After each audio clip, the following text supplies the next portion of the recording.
কন্দরে স্ফুটু বর্ষ চিরনন্দনা।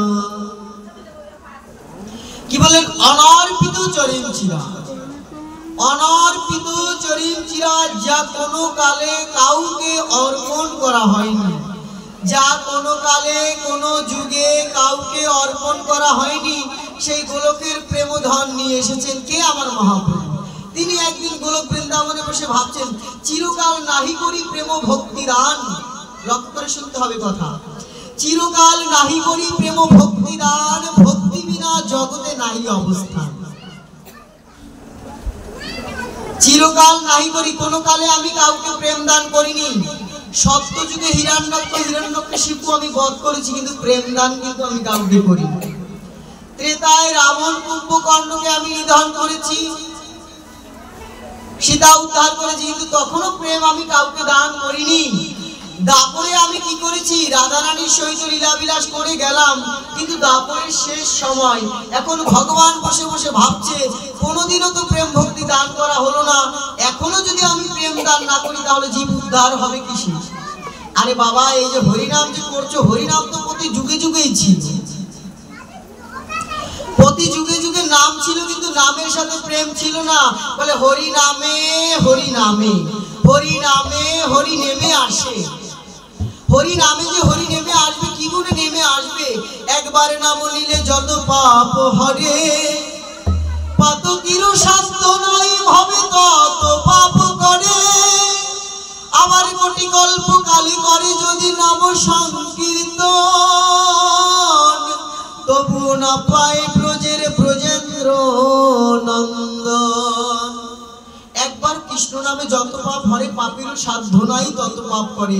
আবার কোটি কল্প কাল সেই নাম করে আমরা ভগবানকে পাবো না। এখানেই তো প্রশ্ন, এত নাম শুনছি, 40 প্রহর ব্যাপী কি মুখের কথা?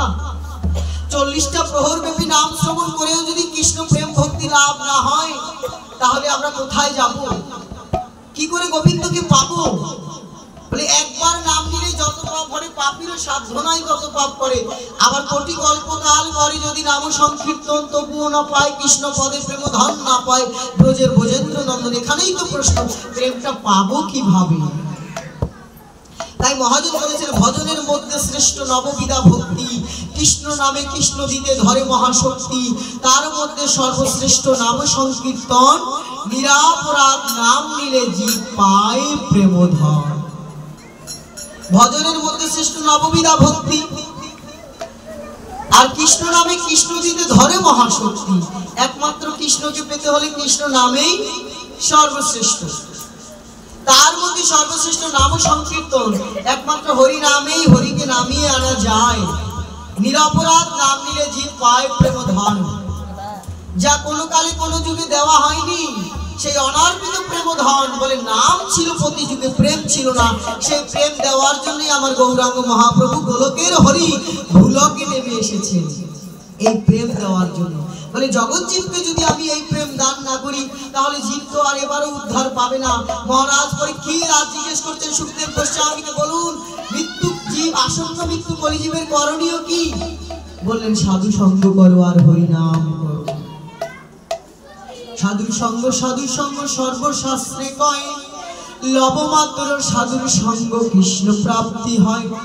বলে সাধু সঙ্গ করতে হবে, হরিনাম করলেই হবে না। এই যে প্রেম ভক্তি, প্রেম ভক্তি আমরা মুখে বলি, যারাই আমরা পাঠে আসি, কীর্তনিয়াগণ একই কথা বলেন, পাঠকগণ একই কথা বলেন, যে জ্ঞান কর্ম যোগ ধর্মে নহে কৃষ্ণ বশ, কৃষ্ণ বশ হেতু এক প্রেম ভক্তি রস। বলে প্রেম ছাড়া, ভক্তি ছাড়া ভগবানকে পাওয়া যায় না, পাওয়া যায় না, পাওয়া যায় না। আমরা শাস্ত্রেও পড়ি তাই, মুখেও শুনি তাই, পাঠকগণ বলে তাই, কীর্তনিয়াগণ বলে তাই। কিন্তু এখানেই তো প্রশ্ন, এতবার নাম করছি কিন্তু মনের জ্বালাই তো দূরে যাচ্ছে না। পাপ দূরে যাবে, প্রেম উদয় হবে, সে তো দূরের কথা, আমার মনের মধ্যে যে তিতাপের জ্বালা জ্বলছে, সেই তিতাপের জ্বালাই তো যাচ্ছে না। বলে এই তিতাপের জ্বালা দূর করার জন্য একটু সাধু সঙ্গ করতে হয়। শুধু হরিনাম করলেই হয় না, মাঝে একটু সাধু সঙ্গের প্রয়োজন। একটু সাধু সঙ্গ করলেই আমরা সেই প্রেম ভক্তি লাভ করতে পারবো। প্রেম ভক্তির মহাজন যিনি গৌর যায় প্রাণধন, ঠাকুর নরোত্তম দাস মহাশয় কি বলেছেন দেখুন। বৈষ্ণব চরণ রেণু ভূষণ করিয়া তনু, যাহা হইতে অনুভব হয়, মার্জন হয় ভজন, সাধু সঙ্গে অনুক্ষণ, অজ্ঞান অবিদ্যা পরাজয়। বলে সাধুগুরু বৈষ্ণবের চরণধূলি যদি আমরা সাধু সঙ্গে গিয়ে ধারণ করি, তাহলে আমরা কি করতে পারবো? আমাদের মার্জিত হবে ভজন।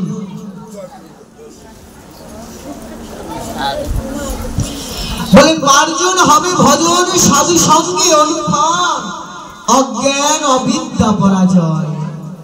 তবেই তো আমরা ভগবানকে লাভ করতে পারবো। নিরাপরাধ ভাবে যদি আমরা ভগবানকে ডাকতে পারি, তবেই তো ভগবানকে আমরা লাভ করতে পারবো। নতুবা যতই কৃষ্ণ নাম করি, কৃষ্ণ নাম ভূতেও করে, হরিনাম কৃষ্ণ নাম তো ভূতেও করে। আমরা বলি না ভূতের মুখে রাম নাম, বলি কিনা? ভূতেও হরিনাম করে, কিন্তু তার মধ্যে যদি প্রেম না থাকে বাবা। এখন আবার প্রশ্ন হতে পারে, বাবু আপনি বারে বারে বলছেন প্রেম, প্রেমটা কোথায় পাবো? বলে প্রেম আছে কোথায়? প্রেম আছে ভক্তের সঙ্গে, এছাড়া কোথাও নেই। অজস্র শাস্ত্র গ্রন্থ পড়ি আমরা, অনেক হয়তো বা শাস্ত্র গ্রন্থ পড়তে হয় পড়ি, কিন্তু শাস্ত্র গ্রন্থ পড়লেও প্রেম ভক্তি লাভ হয় না, যতটা প্রেম ভক্তি সাধু সঙ্গে গিয়ে লাভ করতে পারি আমরা। এজন্য একান্তই সাধু সঙ্গের প্রয়োজন।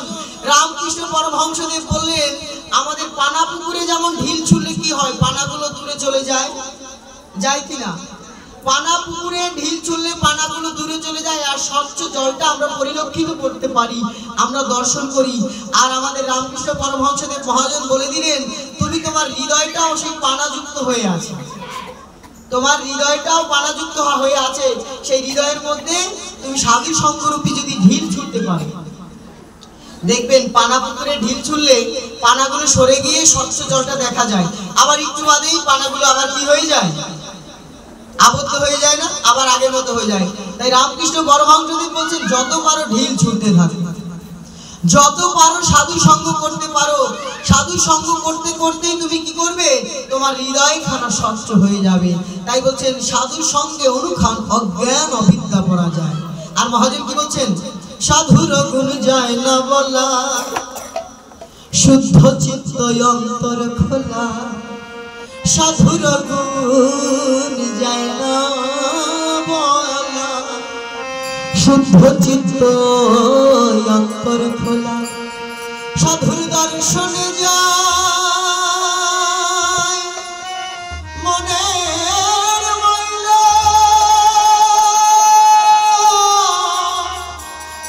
মনের ময়লা, মনের ময়লা।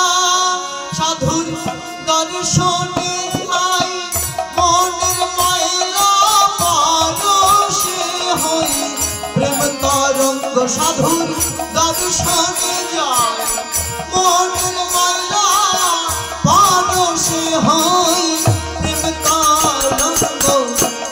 ভজরে আনন্দের গৌরাঙ্গ, ধরে মন সাধুর সঙ্গ। ভজরে আনন্দের গৌরাঙ্গ, যদি করিতে বাসনা থাকে, ধরে মন সাধুর সঙ্গ।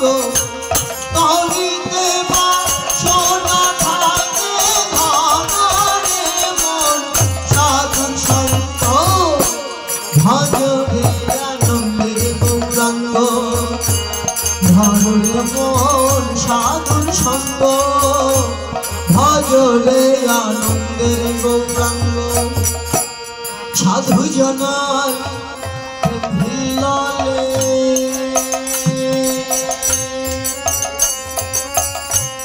কত মনি মুক্তামে।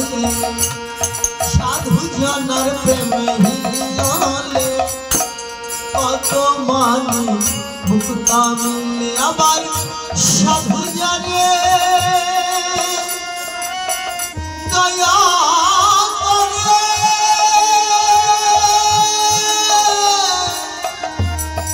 দয়া করে,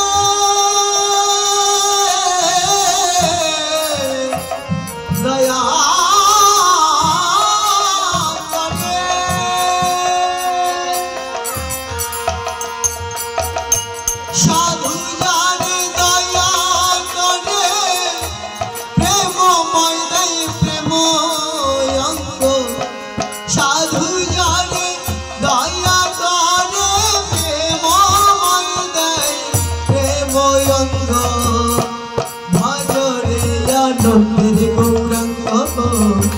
ভজরে মন সাধুর সঙ্গ, ভজরে আনন্দের গোটা।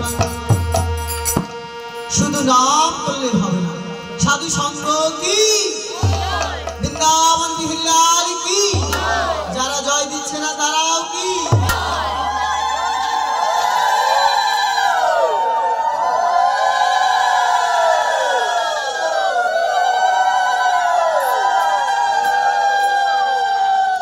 মহাজন কি বললেন, অনর্পিত প্রেম ধন আমার মহাপ্রভু নিয়ে এসেছেন। হরিনাম প্রতি যুগে ছিল কিন্তু প্রেম ছিল না, সেই প্রেমটা দান করতে এসেছেন আমার মহাপ্রভু। এবার যদি প্রশ্ন হয় ভগবানের কাছে কি প্রেম আছে? ভগবান বলেছেন এই জগতের সমস্ত কিছুর মালিক আমি, সর্বৈশ্বর্যপূর্ণ ভগবান শ্রীকৃষ্ণ, তার কাছে সব আছে কিন্তু প্রেম তার কাছে নেই। প্রেম আছে কার কাছে? প্রেম আছে শ্রীমতী রাধা রানীর কাছে। এত কথা কিসে হরি বল? এই এরকম একটু ক্যাশ ক্যাশ থাকবে, যেখানে দাস সম্প্রদায় বেশি থাকে সেখানে একটু ক্যাশ ক্যাশ বেশি থাকে, এটা একেবারে অপ্রিয় সত্য কথা। হরি বল, কিছু মনে করবেন না, আপনাদের বলি নাই, আমাদের দেশে দাসদের কথা বলছি।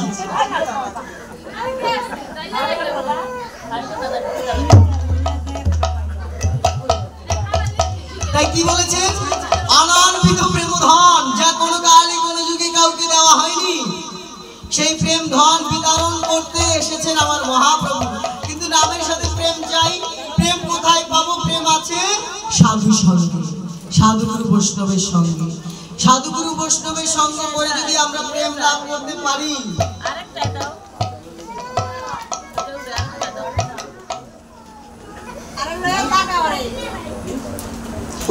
সাধুগুরু বৈষ্ণবের সঙ্গ করে আমরা যদি প্রেম লাভ করতে পারি, তবে সেই প্রেম দিয়ে ভগবানকে আমরা জয় করতে পারবো। বলে মৃত্যুর পরে ভগবানকে পাবো, সেই ভরসায় বসে আছি, একেবারে মিথ্যা কথা। মহাজন জানিয়ে দিয়েছেন, তুমি যদি জীবিত অবস্থায় ভগবানকে না পাও, জীবিত অবস্থায় যদি বৈকুণ্ঠ সুখ লাভ করতে না পারো, স্বর্গ সুখ লাভ করতে না পারো, তাহলে তুমি মৃত্যুর পরে যে ভগবানকে পাবে তার কোনো গ্যারান্টি দেওয়া যাচ্ছে না।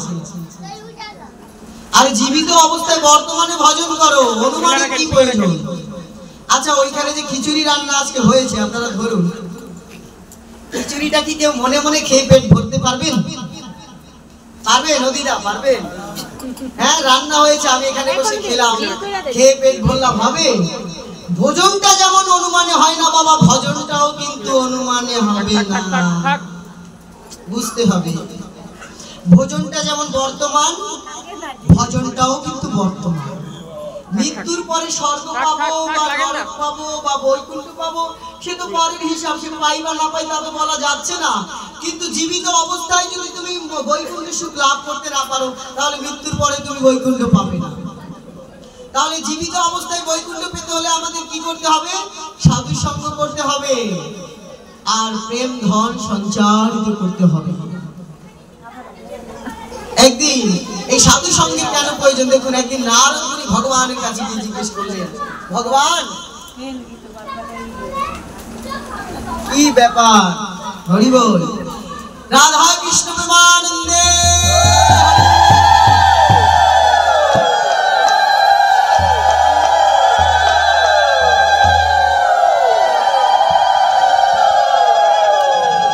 একদিন ভগবান শ্রীকৃষ্ণ বসে আছেন, তার কাছে গিয়ে নারদ মুনি জিজ্ঞেস করছেন, প্রভু আচ্ছা, আমরা যে সাধু সঙ্গ করি, এই যে সাধুগুরু বৈষ্ণব দর্শন করলে কি হয়?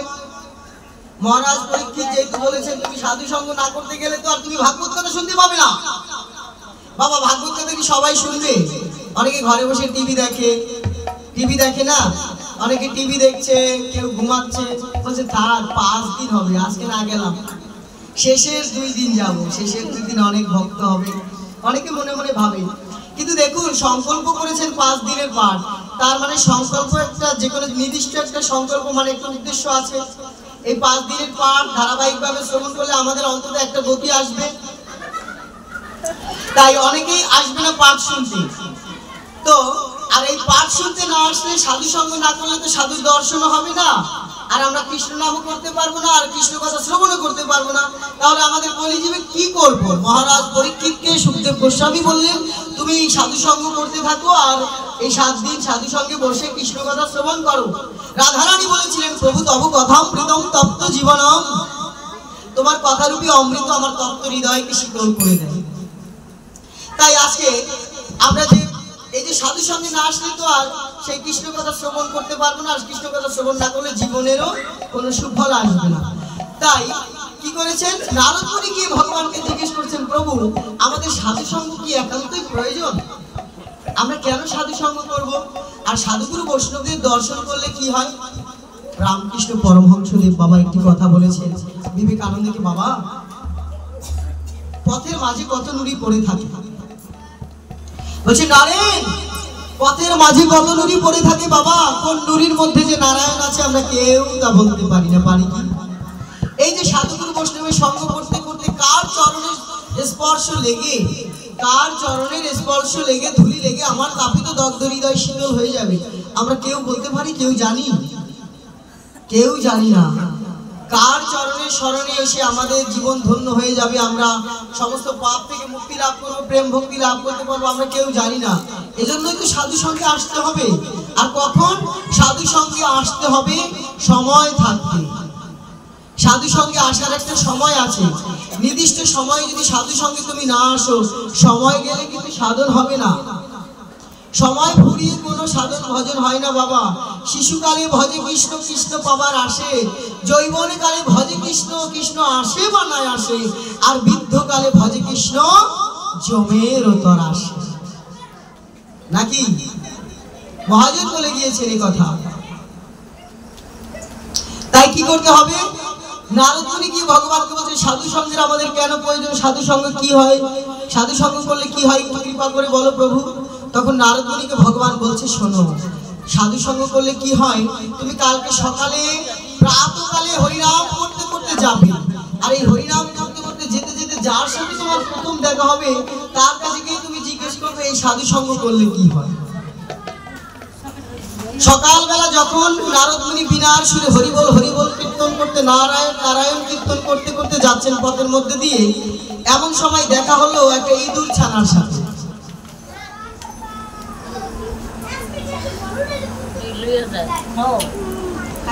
ইঁদুরের ছানার সাথে দেখা হলো। ইঁদুর ছানার সাথে যখনই হঠাৎ দেখা হলো, সে ইঁদুরের কাছে নারদ মুনি জিজ্ঞেস করছে, আরে ইঁদুর ছানা তুমি কি বলতে পারো সাধু সঙ্গ করলে কি হয়? এই কথাটি বলা মাত্রই কি হলো, ইঁদুর ছানাটি লাফাতে লাফাতে মৃত্যুবরণ করলো। যখনই মৃত্যুবরণ করলো, নারদ মুনি বলল, কি বাবারে, ভগবান কি দিল? ভগবান শ্রীকৃষ্ণের কাছে জিজ্ঞেস করলাম যে সাধু সঙ্গের মহিমা কি, আর জিজ্ঞেস করা মাত্রই যার সাথে প্রথম দেখা হবে তার কাছে জিজ্ঞেস করতে বললো, আর তার কাছে জিজ্ঞেস করা মাত্র সে দেহ থেকে প্রাণ ত্যাগ করলো। ভগবানের কাছে গিয়ে জিজ্ঞেস করলেন, প্রভু এবার কি হবে একটু কৃপা করে বলুন। বলে, এবার আবার আগামীকাল যাও, আজকে আবার যার সাথে দেখা হবে তার কাছে তুমি জিজ্ঞেস করবে সাধু সঙ্গের ফল। আবার দ্বিতীয় দিন সেই নারদ মুনি বিনার সুরে কৃষ্ণ নাম নারায়ণ নারায়ণ করতে করতে চলছেন। এমন সময় দেখলেন একটা নবজাতক, মানে নতুন একটা গাভীর বাছুর হয়েছে। সুন্দর একটি বাছুর। রাস্তার মধ্যে দেখবেন বাছুর হলে লাফালাফি করে না? যখনই লাফালাফি করছে, দৌড়াদৌড়ি করছে, এমন সময় বাছুরটির কাছে গিয়ে জিজ্ঞেস করলেন, ওই নারদ মুনি জিজ্ঞেস করছেন যে এই মানে বাছুরকে জিজ্ঞেস করছেন, তুমি কি বলতে পারো সাধু সঙ্গ করলে কি হয়? এ কথা জিজ্ঞেস করা মাত্রই বাছুরটিও দেহ থেকে প্রাণ ত্যাগ করল। এবার নারদ মুনি ভাবছে, আচ্ছা বিপদে তো পড়লাম, সাধু সঙ্গ করলে কি হয়? এই কথা জিজ্ঞেস করতে গেলে দুজনকে আমি হত্যা করে দিলাম। আমার কথা জিজ্ঞেস করা, আমার কথা বলা মাত্রই দুজন দেহ থেকে প্রাণ ত্যাগ করলো। এবার আমার কি গতি না হবে? তাই ভগবানের কাছে গিয়ে বললেন, নারায়ণ নারায়ণ তুমি এবার কৃপা করে বলো। দুজনের কাছে জিজ্ঞেস করলাম, দুজনেই তো কিছু না বলে চলে গেল। তার মানে আমি যার কাছে বলবো সেই কি চলে যাবে? আমি এখন কি করবো? তুমি একটা আমাকে উপায় বলো যে সাধু সঙ্গ করলে কি হয়। তখন নারদ মুনি কি করলেন বাবা? নারদ মুনি আবার ভগবান শ্রীকৃষ্ণ বললেন, আগামীকালকে তুমি আবার যাও, আগামীকালকে আবার গিয়ে তুমি যার সাথে প্রথম দেখা হবে তাকে তুমি জিজ্ঞেস করবে যে সাধু সঙ্গ করলে কি হয়। তো যখনই গেলেন যখনই রাস্তা দিয়ে যাচ্ছেন এরই মাঝে দেখলেন সবাই একটু উলুধ্বনি জয়ধ্বনি করছে, জয় জয় রাধা কৃষ্ণ প্রেমানন্দে হরি হরি।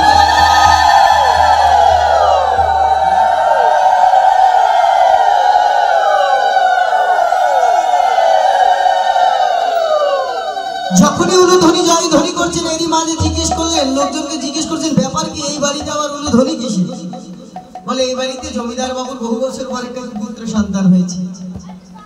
বহু বছর যাবত আমাদের জমিদার মহাশয়ের কোনো পুত্র কন্যা সন্তান নেই, অনেকদিন বাদে অনেক বছর পরে তার একটা সন্তান হয়েছে, পুত্র সন্তান। তো বলছে অনেক বছর, কি ব্যাপার, অনেক বছর বাদে যে পুত্র সন্তান হলো,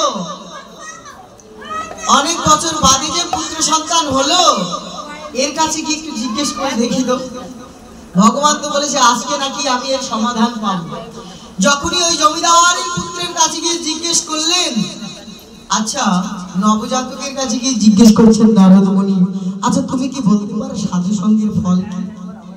দেখুন নবজাতক হেসে বলছে, হেসে দিয়ে নারদ মুনির কাছে বলছে, নারদ মুনি আপনি পরম বৈষ্ণব ঠাকুর, শাস্ত্রে যে দ্বাদশ মহাজনের কথা বলা হয়েছে সেই দ্বাদশ মহাজনের একজন আপনি হচ্ছেন পরম বৈষ্ণব, সদা সর্বদা গুণ গোবিন্দের গুণ কীর্তন করেন, আপনি তো পরম বৈষ্ণব। আপনি যে গোবিন্দের গুণ কীর্তন করছেন আপনি তো পরম বৈষ্ণব। বলে বৈষ্ণব কে? বলে যাহার বদনে মুখে আইসে কৃষ্ণ নাম, যাহার বদন দেখা মাত্র মুখে আসে কৃষ্ণ নাম, তাহারে জানিবে সে বৈষ্ণব প্রধান। যাকে দেখা মাত্র আমাদের বদনে কৃষ্ণ নাম চলে আসে, যারা গোবিন্দের নাম করে তারাও ভক্ত বৈষ্ণব, তারা মধ্যম বৈষ্ণব, কনিষ্ঠ বৈষ্ণব। আর যারা নিয়ম সেবা পালন করে, প্রতিটা নিয়ম সুন্দরভাবে পালন করে গোবিন্দের ভজনা করেন, তারা হচ্ছেন মধ্যম বৈষ্ণব। আর বলছেন যাদের বদন দেখা মাত্রই মুখে কৃষ্ণ নাম চলে আসে। আমরা সবার মুখ দেখলে কিন্তু কৃষ্ণ নাম আসে না, আসে কি? পথে ঘাটে চলাফেরার পথে অনেকজনকে আমরা দেখলেই বলি না হরে কৃষ্ণ, হরে কৃষ্ণ, জয় রাধে, জয় গুরু, জয় নিতাই, জয় রাম, এরকম বলি না? এটা বলা মাত্রই বুঝতে হবে সে বৈষ্ণব, কেননা তাকে দেখা মাত্রই মুখে কৃষ্ণের নাম চলে এসেছে, তাকে বুঝতে হবে তিনি বৈষ্ণব। তাই নবজাতক আজকে বলছেন, প্রভু আপনাকে দেখা মাত্রই প্রথম দিন আমি ছিলাম ইঁদুরের ছানা, প্রথম দিন আমি ছিলাম ইঁদুর ছানা, আর আপনাকে দেখা মাত্রই আমার জীবদ্দশা কেটে গেল, কর্মবন্ধন কেটে গেল। কর্মবন্ধন কেটে গিয়ে আমি গাভীর ঘরে জন্মগ্রহণ করলাম, গরুর জন্ম শেষ জন্ম, গরুর জন্ম জন্মগ্রহণ করলাম, আবার তার পরের দিনও সে আপনার সাথে আমার দেখা হলো।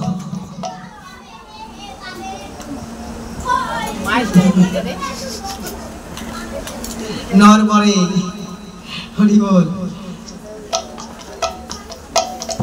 তো গাভীর রূপে যখন আমি জন্মগ্রহণ করলাম, আবার আপনাকে দর্শন করা মাত্রই আমি মৃত্যুবরণ করে আজকে আমি এই নবজাত রূপে জন্মগ্রহণ করেছি। তাই গৌর রূপে মানবতে হরি।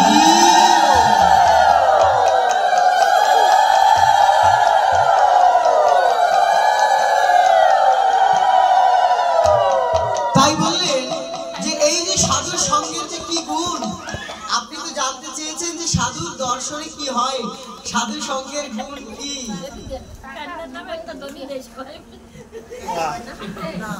ফ্যানের নামে একটা ধ্বনি দিবেন, দিয়ে দেন। জয় জয় পবন দেবতা প্রীতি আনন্দে হরি হরি বলমন, হরি বলমন, হরি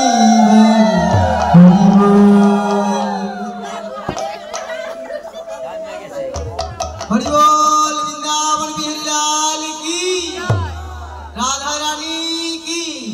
তাই নারদ মুনিকে আজকে উত্তর জানালেন কি, নারদ মুনি দেখো সাধুর সঙ্গ করলে কি হয়, ঠিক করতো,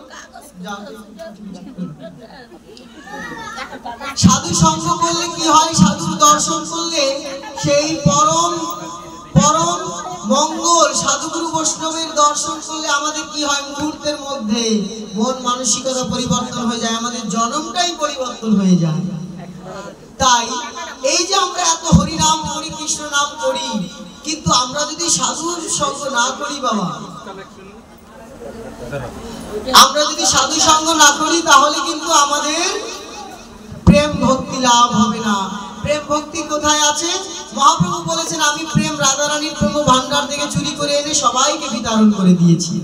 জগতের মাঝে অনর্পিত প্রেম ধন, যা কোনো কালে কোনো যুগে কাউকে দেওয়া হয়নি। কোন কালে দাপর যুগে ভগবান শ্রীকৃষ্ণ সমস্ত ব্রজবাসীকে কৃষ্ণ প্রেম দান করেছেন। সেই প্রেম কিন্তু তিনি জগতের সবাইকে দান করেননি। আসলে এই প্রেমটা কিন্তু আমাদের কৃষ্ণ কথায় ব্যাঘাত ঘটাচ্ছে, মনোযোগেও ব্যাঘাত ঘটাচ্ছে, আর সব দিক থেকে।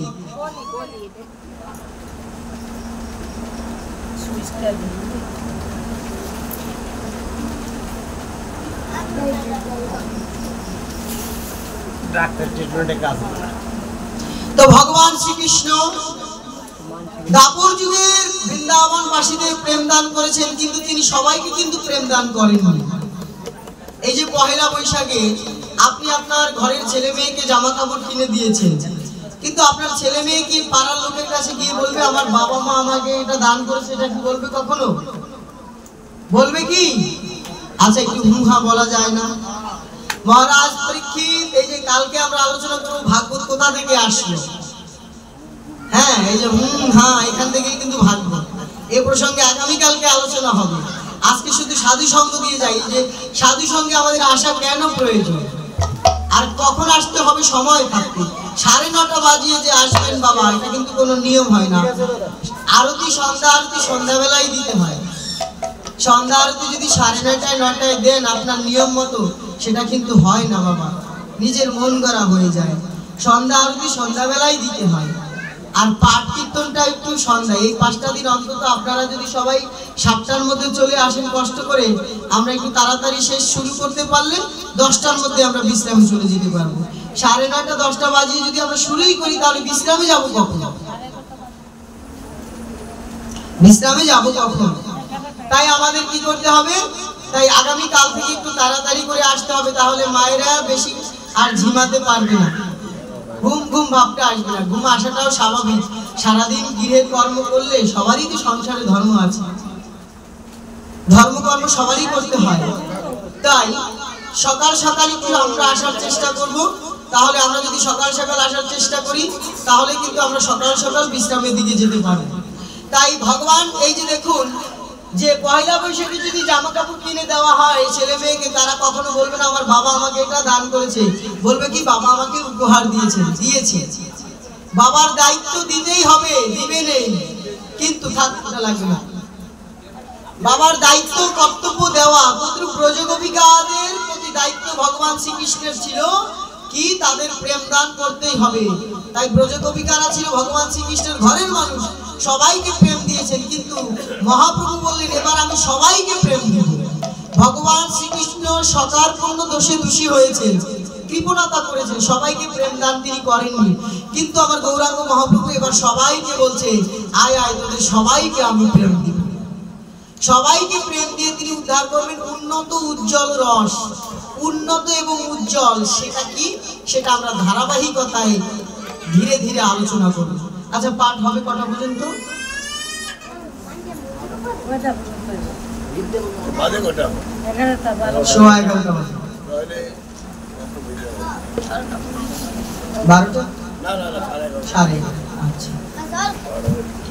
তাই প্রথম দিন তো ভগবান প্রেম দান করেছেন সবাইকে, গৌরাঙ্গ মহাপ্রভু কৃষ্ণ দান করেননি। তাই তো অনর্পিত প্রেম দান ভগবান দান করেছেন, প্রেম। আর সেই প্রেম কোথায় পাবো? আমরা ভক্ত সঙ্গে পাবো। আর ভক্ত সঙ্গে গেলে কি হবে? আমাদের তাপিত দগ্ধ হৃদয় শীতল হয়ে যাবে। আমরা ভগবানকে যেমন পানা পুকুরে সাধু সঙ্গরূপী ঢিল ছুঁলে যেমন স্বচ্ছ জল দেখা যায়, আর সাধু সঙ্গরূপী ঢিল ছুঁতে পারলে আমরাও সেই হৃদয়ের মাঝে গোবিন্দকে দর্শন করতে পারবো। তাই আসুন আজকে প্রথম দিন একটি ভগবত গীতার শ্লোক দিয়ে আমরা শুরু করি সেই ভাগবতীয় কৃষ্ণ কথা। ওম নমো ভগবতে বাসুদেবায়, ওম নমো ভগবতে বাসুদেবায়, ওম নমো ভগবতে বাসুদেবায়।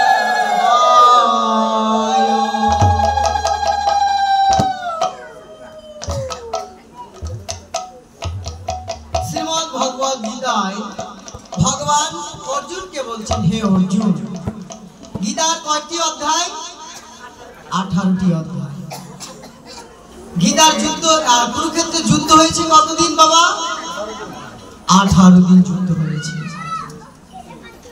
18 দিন যুদ্ধ হয়েছে, 18টি অধ্যায়ে দিলেন ভগবান শ্রীকৃষ্ণ। 18টি সিঁড়ি বেয়ে গিয়ে আমরা গীতা মায়ের কোলে শায়িত হতে পারব নাকি? আবার এই 18 দিন বসে যুদ্ধ হলো, 18টি গীতার অধ্যায়।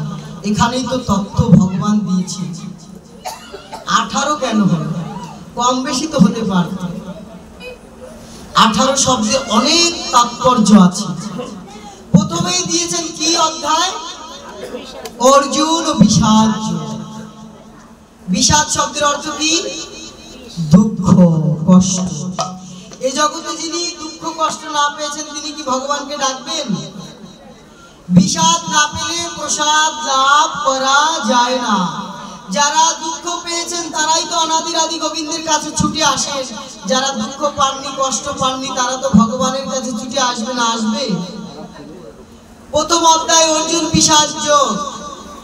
ভগবান কি বললেন? তাও আবার কি দেখুন, ধৃতরাষ্ট্রবাচ। এখানেও তো প্রশ্ন হতে পারে, ধৃতরাষ্ট্র একজন অন্ধ ব্যক্তি, তার কথা দিয়ে এত অমৃতময় বাণী শ্রীমদ্ ভগবত গীতা, সে কথা শুরু হলো কিনা একটা অন্ধের লোকের মুখের বাণী দিয়ে?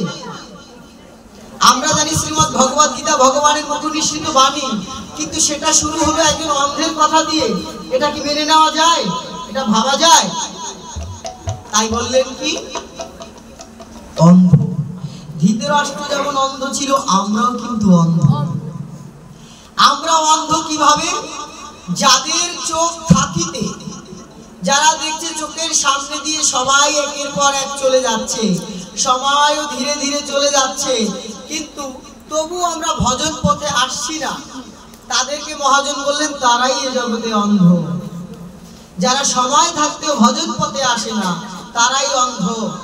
আর এই অন্ধদের জন্যই ভগবান এই বেদ পুরাণ দান করেছেন। দান করলেন, বললেন এদেরকে যদি আমি এই গীতা গ্রন্থ না জানাই তাহলে এরা উদ্ধার লাভ করতে পারবে না। তাই প্রথম অধ্যায় অর্জুন বিষাদ। তিনি কষ্ট পেয়েছেন, আমরাও তো কষ্ট পাচ্ছি প্রতিনিয়ত। সবাই চাই একটু সুখ, কিন্তু সবাই কি সুখ পায়? সবাই সুখী হতে চায়, কিন্তু কেউ কি সুখী হতে পারে? সবাই কিন্তু সুখী হতে পারে না। সুখী হতে হলে কি করতে হবে? আমাদের গোবিন্দ চরণে আত্মসমর্পণ করতে হবে। একমাত্র গুরু গৌরাঙ্গের চরণে আত্মসমর্পণ ব্যতীত আমরা সুখী হতে কেউ পারবো না। দ্বিতীয় অধ্যায় জানালেন সাংখ্যযোগ জানো। তারপরে আরো একটি কথা গীতার মধ্যে ভগবান কি বলেছেন? অর্জুন কি বলেছিলেন ভগবানকে? হে ভগবান, তুমি, মনে আছে আপনাদের কি বলেছে গীতার মধ্যে? যে ভগবান তুমি দুটি পক্ষের মাঝখানে নিয়ে রথখানা প্রতিস্থাপন করো। আমি দেখতে চাই কারা আমার সাথে যুদ্ধ করার জন্য এসেছে। আচ্ছা, অর্জুন কি জানতেন না তার সাথে কে যুদ্ধ করতে এসেছেন? জানতেন না?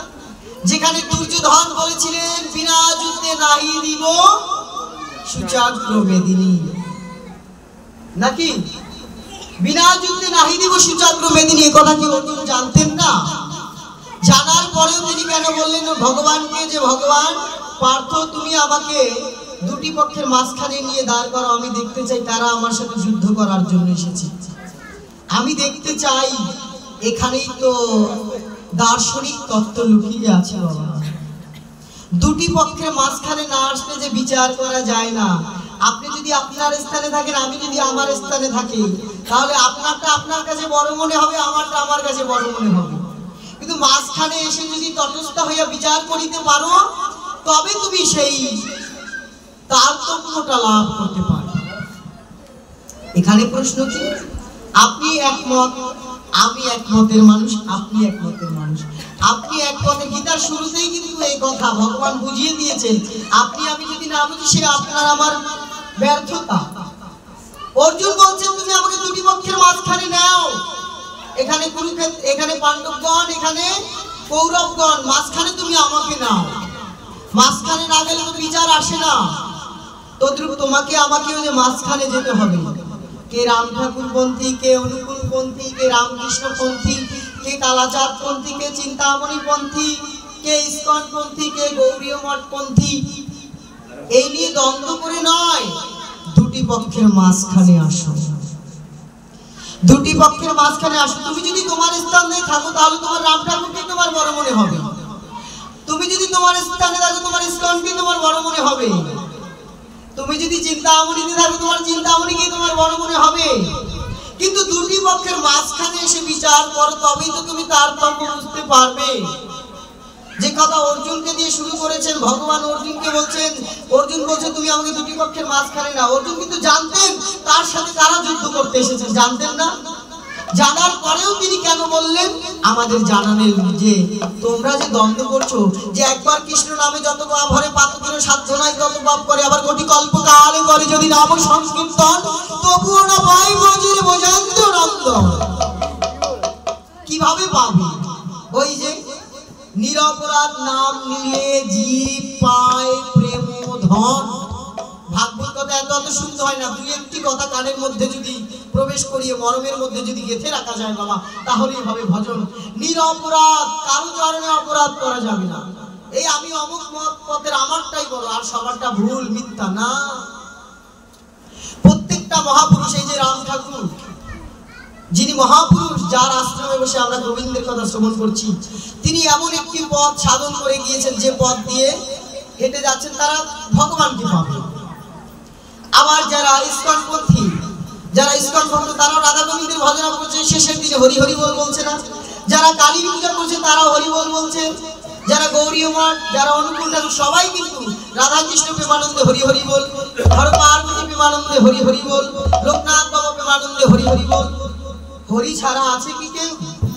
কিন্তু একটা মন্দিরের মধ্যে ওই রাম ঠাকুরকে আর রাধা গোবিন্দকে আপনি বসিয়ে পূজা দেন, তারা কিন্তু মারামারি ঝগড়াঝাটি করবে না। করবে? কোনোদিন দেখেছেন? আপনার আমার ঠাকুরের সিংহাসনে অনেক দেব দেবতার বিগ্রহ আছে না, চিত্রপট আছে না? একদিনও কি তারা ঝগড়া করেছে? একজনকে বলেছে তুমি বেরিয়ে যাও? বলেছে কি? আরে বাবা, হুহা করতে হয়। হ্যাঁ, 5 দিন ব্যাপী অনুষ্ঠান। মহারাজ পরীক্ষিত 5 দিনের দিন জিজ্ঞেস করেছিল সুখদেব গোস্বামী, ও পরীক্ষিত তোমার ঘুম পাচ্ছে নাকি? আজ প্রথম দিন তো, আমি আজকে আপনাদের জিজ্ঞেস করছি ঘুম পাচ্ছে নাকি। মহারাজ পরীক্ষিতকে জিজ্ঞেস করেছিল 5ম দিনের দিন যে তোমার কি ঘুম পাচ্ছে, ক্ষুধা পেয়েছে নাকি? বলে না প্রভু, আমার ক্ষুধা পাইনি। এই জগতের ক্ষুধা পেলে, এই জগতের খিচুড়ি খেলে একটু পরেই খিচুড়ি আবার চলে যাবে, নিষ্কাশিত হয়ে যাবে, ত্যাগ হয়ে যাবে। কিন্তু কৃষ্ণ কথা অমৃত যদি একবার হৃদয়ের মধ্যে গেঁথে যায়, তা কোনোদিন জন্মে জন্মেও আর ত্যাগ হয় না।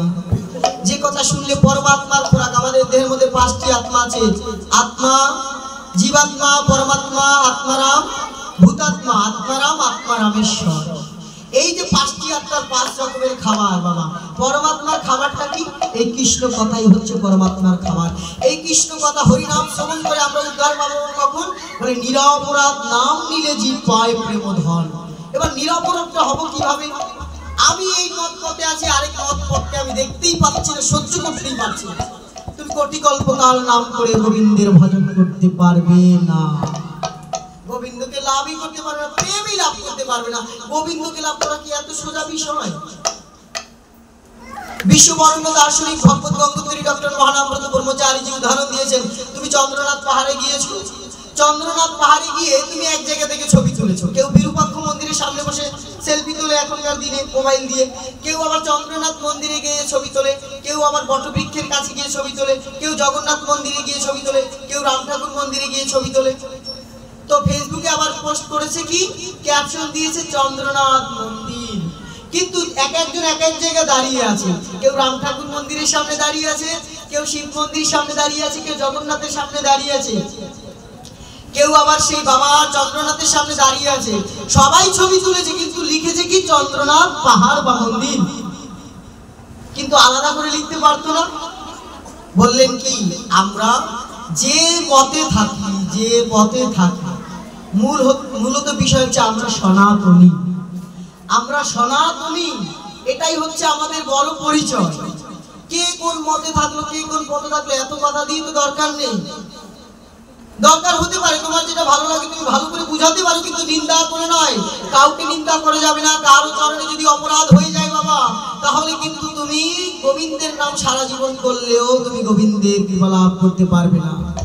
বলে বৈষ্ণব চরণে যদি হয় ক্ষুদ্র অপরাধ, মহা মহা ভজনেতে পড়ে যায় মা। তাই গীতার প্রারম্ভে যে ভগবানকে অর্জুন বললেন, আমাকে দুটি পক্ষের মাঝখানে এসে দাঁড় করাও, আমি দেখতে চাই কাদের সাথে আমাকে যুদ্ধ করতে হবে। তদ্রুপ তুমিও দুটি পক্ষের মাঝখানে যাও। তুমি তোমার মত পথ নিয়ে শুধু লাফালাফি করো না, তাতে কোনো লাভ হবে না। না পাবে কালা, না পাবে কালি, কিছুই পাবে না। শুধু অলি আর গলি, ঘুরবে আর ঘুরবে, আর জ্বলবে আর মরবে। যে যে স্থানেই থাকো না কেন, মূল ভজন সাধনটা যদি করা যায়, তাহলে সবাই ওই যে চন্দ্রনাথ। যে যেখানে বসে ছবি তুলুক না কেন বাবা, পাহাড় তো একটাই চন্দ্রনাথ। আমরা যে মতে যে পথে যে যেখানেই থাকি না কেন, একজনকেই তো পাবো, নাকি না অন্য কেউ? একজনকেই তো পাবো, যে নাম সেই কৃষ্ণ। বলে যেই নাম সেই কৃষ্ণ ভজন নিষ্ঠা করি, নামের সহিত আছেন আপন শ্রীহরি। এই যে অপরাধ মুক্ত হয়ে নাম করলে আমরা নামীকে যে পাবো, এই যে দেখুন আমরা এত নাম করি, আমাদের মনের মধ্যে একটু ভুলের কারণে আমরা প্রেমটাই লাভ করতে পারি না। যেহেতু আজকে প্রেম নিয়ে কথা হচ্ছে, প্রেম ভক্তি কিসে লাভ হয়, তাই আলোচনার প্রসঙ্গে এখানেই আমরা বিশ্রামের দিকে যাব। কিভাবে প্রেম পাবো? আমি আমাকেই বড় মনে করছি আর সবাইকে তুচ্ছ মনে করছি, বলে আমি ঠিক আর সব ভুল। কিভাবে ভুল হয়? এই যে 16 নাম 32 অক্ষর, হরে কৃষ্ণ কৃষ্ণ কৃষ্ণ হরে হরে, হরে রাম রাম রাম হরে। ও বাবা, হরিদাস ঠাকুর কতবার জপেছেন এই হরিনাম? 3 লক্ষ। হরিদাস ঠাকুর 3 লক্ষ বার নাম জপ করেছেন না? যেদিন শেষের দিন তিনি চলে যাবে, আপনারা চৈতন্য চরিতামৃত পড়েছেন, দেখবেন শেষের দিনে যেদিন তিনি চলে যাবেন, এই লীলা সাঙ্গ করে মহাপ্রভুকে ডেকে ডেকে বলছে, প্রভু আমি বুঝতে পেরেছি তুমি আর বেশি দিন ধরাধামে থাকবে না। আমার বয়স এত 80 বছরের উপরে বয়স হয়ে গেল, আর তোমার মাত্র 48 বছর বয়স। তুমি ধরাধামে থাকবে না, আর আমি তোমার ডবল বছর বয়সী, আমি তোমার বিরহ কি করে সহ্য করব? প্রভুকে বলছে, আমি যে তোমার বিয়োগ দর্শন করতে পারবো না। তুমি যে নদিয়া ছেড়ে চলে এসেছো, এই পৃথিবী ছেড়ে যদি তুমি চলে যাও, সেই অন্তিম লীলা আমি দর্শন করতে পারবো না। সেদিন হরিদাস ঠাকুর প্রভুকে বলেছিল, প্রভু আমি তোমার আগে যাই, আমার একটা মনের ইচ্ছা পূর্ণ করবে। বলে কি ইচ্ছা? বলে আমি তোমার আগে এই ধরাধাম থেকে যেতে চাই, তুমি আমার সামনে দিয়ে চলে যাবে, আমি সেটা সহ্য করতে পারবো না।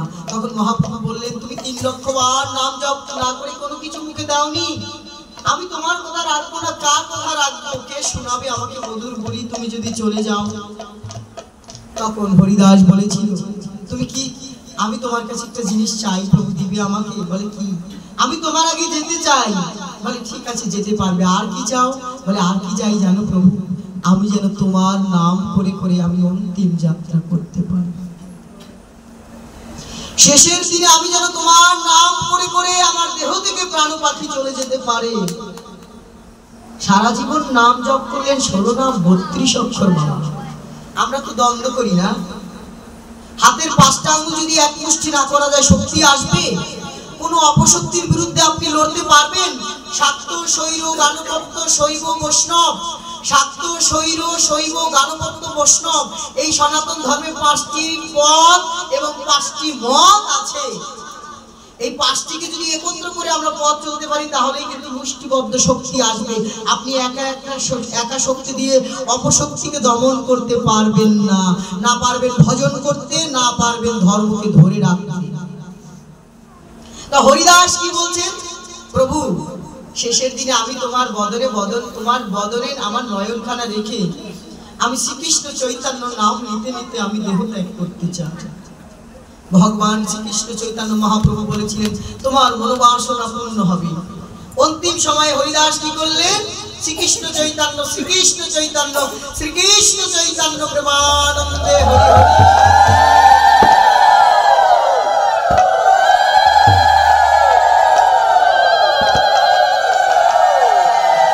শ্রীকৃষ্ণ চৈতন্য বলে মহাপ্রভুর কোলে মাথা রেখে হরিদাস দেহ ত্যাগ করলেন।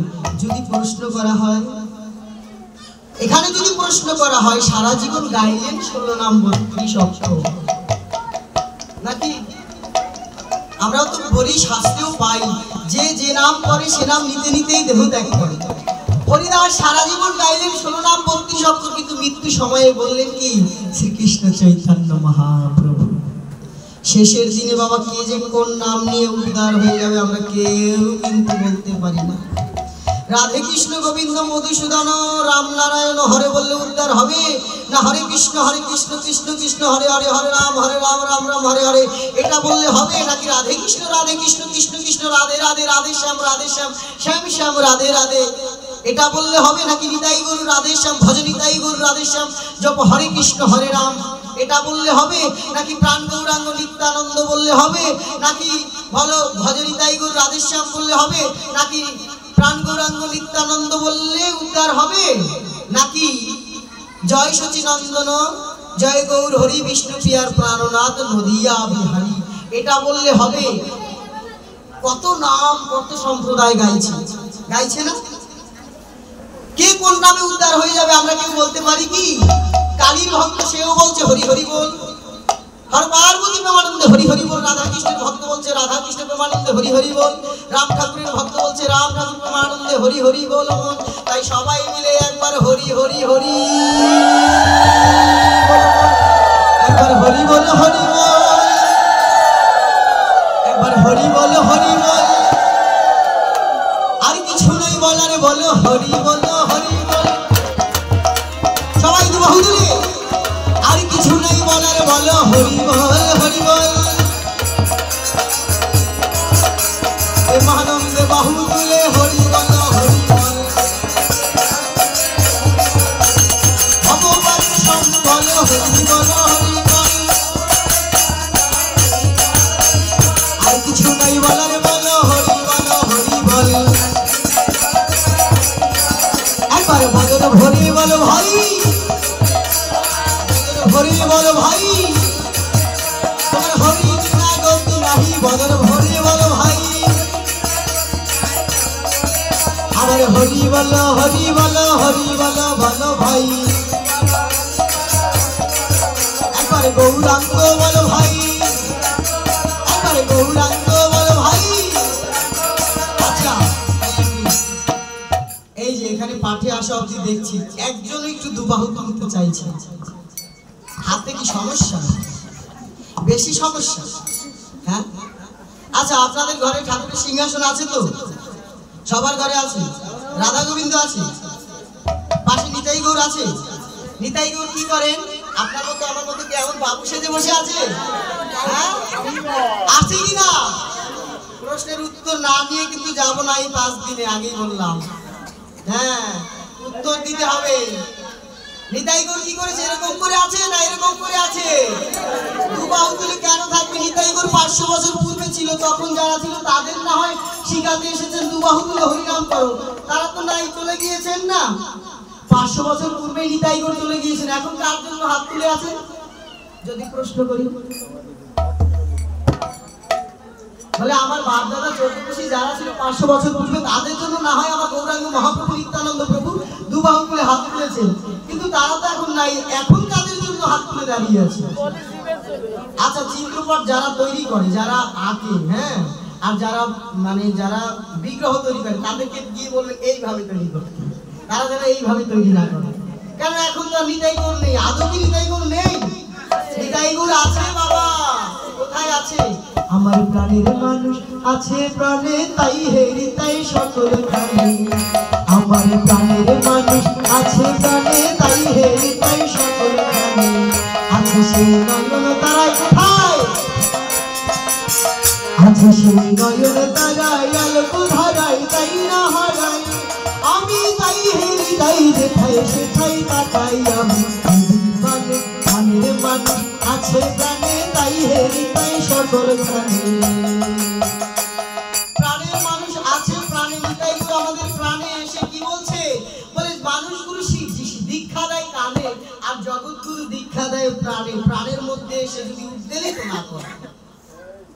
নিতাই গৌর অনন্ত কাল ধরে দুবাহু তুলে বলছে, হে জীব দুবাহু তুলে আত্ম স্যালেন্ডার করো। আমি এখানে আসা অবধি একজনকে হাত তুলতে দেখি। দুঃখের বিষয় কি শিখলাম এতদিন? কি ভাগ ভাগ শুনলাম, কি হবে? কি হবে 5 দিন পাঠ শুনে বলে? এই যে অনন্তকাল ধরে তারা যে হাত তুলে দাঁড়িয়ে আছে, তাদের কি হাত দুটো ব্যথা করে না? আপনি কি একটু নামিয়ে দিতে পারেন না? পারেন না? ও বলছে তারা তো বিগ্রহ, চিত্রকর, তাদের আবার জীবন আছে না? তাহলে খেতে দেন কেন? খেতে দেন কেন? ঘুমাতে দেন কেন? তাদের জীবন আছে। তাদের যদি জীবন থাকে, আপনাকে আজকে বুঝতে হবে, তাদের যদি জীবন থাকে তাহলে তারা জীবন নিয়ে দুবাহু তুলে দাঁড়িয়ে আছে কত কষ্ট করে, আর আমি 3 সেকেন্ড দুবাহু তুলতে পারি না, তাহলে কিভাবে হবে? মহাপ্রভু শিক্ষা দিয়ে গেলেন, তুমি একটু দুবাহু তুলে হরিনাম করো। আচ্ছা, একটু শেষের সময় আমরা দুবাহু তুলে হরিনাম করতে করতে বাড়ি চলে যাবো, আবার কালকে আজকের এখান থেকে শুরু হবে, ঠিক আছে? আর কালকে সবাইকে ডেকে নিয়ে আসবেন, যে আশারা আসবে। বাবা, এই হরিকথা এমন কথা, অমৃত কথা। এই অমৃত সুধা সবাই পান করতে পারে না, সবাই পারবে না। সব পাত্রে কি আর সিংহের দুগ্ধ রাখা যায়? বাঘের দুগ্ধ রাখা যায়? পাত্রখানা যদি তেমন না হয়, এই কৃষ্ণ কথামৃত সব পাত্রেও যাবে না। তাই আমরা দুবাহু তুলে হরিবল বলতে বলতে আমরা সেই পথের দিকে যাবো, আর একটু আনন্দ কীর্তন করে আমরা প্রসাদ পেয়ে বাড়ি চলে যাবো, নাকি? একবার গৌরাঙ্গ বলো ভাই, গৌরাঙ্গ বলো ভাই, তোমার গৌর বিনা গতি নাহি, গৌরাঙ্গ বলো ভাই, আমার গৌর বিনা গতি নাহি, গৌরাঙ্গ বলো ভাই। আরে গৌরী গৌরী গৌরী গৌরী গৌরী গৌরী গৌরী, আরে গৌরী গৌরী গৌরী গৌরী গৌরী গৌরী গৌরী, নিতাই নিতাই নিতাই নিতাই নিতাই আমার ধন হে। আরে গৌরী গৌরী গৌরী গৌরী গৌরী আমার প্রাণ হে। একবারে গৌরাঙ্গ বলো ভাই, গৌর বিনা গতি নাই, গৌরাঙ্গ বলো ভাই। আমার হরি বলো হরি বলো হরি বলো বলো ভাই, হরি বলো হরি বলো হরি বলো বলো ভাই। হরি বল হরি বল হরি বল হরি বল, হরি বল হরি বল হরি বল হরি বল। তাই ভগবদ গীতার কথা দিয়ে বিশ্রামের দিকে যাচ্ছি। ভগবান কি বলেছেন? অর্জুন বলেছেন, তুমি দুটি পক্ষের মাঝখানে আমার রথখানা রাখো। আমাদেরও কি করতে হবে? মত পথের দ্বন্দ্ব ভুলে গিয়ে সবাই মিলেমিশে যদি চলতে পারি, হিংসা নিন্দা করে কোনোদিন তুমি প্রেম ভক্তি লাভ করতে পারবে না বাবা। হিংসা নিন্দা সমালোচনা করে তুমি প্রেম লাভ করতে পারবে না। তুমি তোমার ভজন পথে এগিয়ে যাও, যে মতে যে পথেই থাকো না কেন, মূল সময়ে সময় মতো ভজন সাধনটা করো, তুমি ঠিকই পাবে। প্রত্যেকজন মহাজন, এই যে রাম ঠাকুর, স্বামী বিবেকানন্দ, রামকৃষ্ণ পরমহংসদেব, বাবা লোকনাথ ব্রহ্মচারী, এই যে যতজন আছেন দেখবেন সবাই কিন্তু এক একটা বিশেষ পথ ধরে রেখেছেন, বিশেষ কার্য সাধন করেছেন জগতের মাঝে, জগৎকে উদ্ধার করার জন্য, জগৎ জীবকে উদ্ধার করার জন্য। হরিচাঁদ ঠাকুরের একটি বাণী আছে, বিশ্ব ভরে এই রীতি দেখি পরস্পর, ভবে যে যাহারে উদ্ধার করে সেই তো তার ঈশ্বর। প্রহ্লাদের কাছে কে এসেছিল বাবা? কৃষ্ণ। হ্যাঁ, মনে নাই আপনাদের? প্রহ্লাদের কাছে কে এসেছিল? নৃসিংহদেব। কেন কৃষ্ণ আসতে পারলো না? গৌরাঙ্গ আসতে পারলো না? নৃসিংহদেব কেন আসলো? এখানেই তো প্রশ্ন। যে যাহাকে যে রূপে উদ্ধার করে তার কাছে সেই ঈশ্বর। তাই হিংসা নিন্দা বাদ দিয়ে যদি মনটাকে শান্ত করতে পারো, রাম ঠাকুর বলেছেন কি? শান্ত হলে শান্তি পাবি, শান্ত হবি না তো শান্তিও জীবনে পাবি না। শান্তিতে নিজেও থাকবি না, অপরকেও শান্তিতে থাকতে দিবি না, তোমার ভজনও হবে না, সাধনও হবে না। তাই শান্ত হও, শান্তি পাও। শান্ত হলে শান্তি পাইবি, রাম ঠাকুর বলেছেন।